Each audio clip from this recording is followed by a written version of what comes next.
దేవుని నామానికి మహిమ కలుగును గాక. ఈ యొక్క ఉదయకాల సమయంలో చేరి దేవుని యొక్క నామాన్ని స్తుతించే గొప్ప భాగ్యాన్ని దేవుడు మనందరికి అనుగ్రహించాడు. దేవుడి దినమున మనకిచ్చినటువంటి వాగ్దానమును బట్టి దేవునికి కృతజ్ఞతాస్తులు చెల్లిస్తూ ఆది కాండము 26వ అధ్యాయము 12, 13 వచనాలు మనం ఈ యొక్క ఉదయకాల సమయంలో మనం ధ్యానించబోతున్నాం. ఇస్సాకు ఆ దేశమందున్న వాడి విత్తనము వేసి ఆ సంవత్సరము 100 ఫలము పొందెను. యెహోవా అతనిని ఆశీర్వదించిన గనుక ఆ మనుషుడు గొప్పవాడాయను. అతడు మిక్కిలి గొప్పవాడగు వరకు క్రమక్రమముగా అభివృద్ధి పొందుచూ వచ్చాను.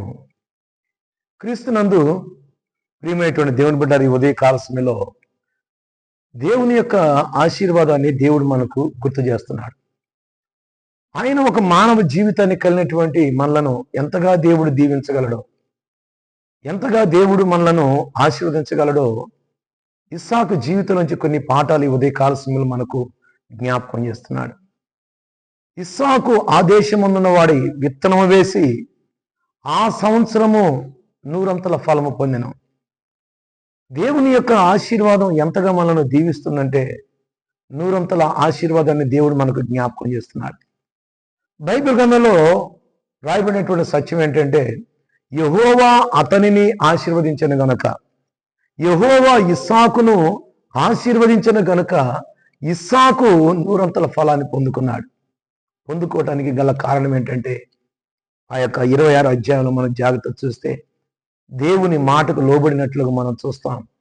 దేవుని యొక్క వాగ్దానము పట్ల విశ్వాసం ఉంచినటువంటి వాడి, దేవుని యందు భయభక్తులు కలిగినటువంటి జీవితాన్ని జీవిస్తూ దేవునికి ఆయన లోబడినటువంటి వాడిగా మనం చూస్తున్నాం.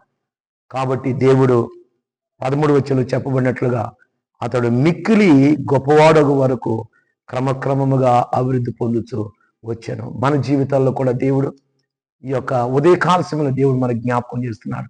క్రమక్రమముగా దేవుడు మనలను, మన కుటుంబాలను దేవుడు దీవించునుగాక. ఆమేన్. ప్రార్థన చేసుకున్నాం.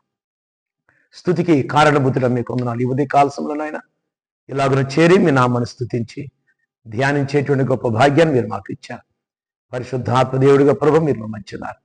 ఈ మాటలు వినినటువంటి నీ బిడ్డలను మీరు దీవించండి, ఆశీర్వదించండి. నాయన ఉదయకాలపు దీవెనలతో మమ్మల్ని నింపినందుకు మీకు వందనాలు చెల్లిస్తూ మా ప్రభువైన యేసుక్రీస్తు నామమున అడిగి వేడుకుంటున్నాం మా తండ్రి. ఆమేన్. మన పరమ తండ్రి అయిన దేవుని ప్రేమయు, కుమారుడైన యేసుక్రీస్తు కృపయు, పరిశుద్ధాత్మని యొక్క అన్యోన్య సహవాసము సన్నిధానం ఈ మాటలు వినుచున్నటువంటి నీ బిడ్డలకు సర్వకాలము సదాకాలం మీ కృప తోడయుండి నీ బిడ్డలను నడిపించునుగాక. ఆమేన్.